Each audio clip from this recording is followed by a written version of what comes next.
Well, police in Orlando are trying to make sense of an unusual mass shooting. A suspect accused of killing a 20-year-old woman apparently came back to the crime scene just hours later. Investigators say he shot more people, including a TV news crew and a 9-year-old girl. Guad Venegas is in Orlando with the latest.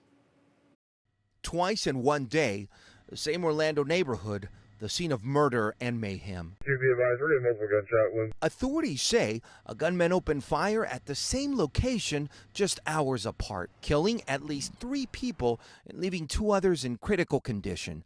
Authorities arrested 19-year-old Keith Melvin Moses, a teen they say had a troubled past. He has a lengthy criminal history to include gun charges, aggravated battery and assault with a deadly weapon, burglary, and grand theft charges. Among those killed, Dylan Lyons, a 24-year-old journalist for Spectrum News 13 in Orlando. In a GoFundMe page, his sister writing he was a happy soul and wonderful person, adding he loved his fiancée and was a devoted son to his mother and father. Our Orlando NBC station's coverage emotional.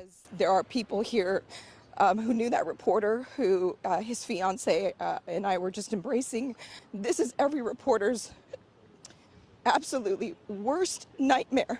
The reporter and photographer were in Pine Hills covering a deadly shooting that happened earlier that day involving a 20-year-old woman who was shot and killed in a vehicle.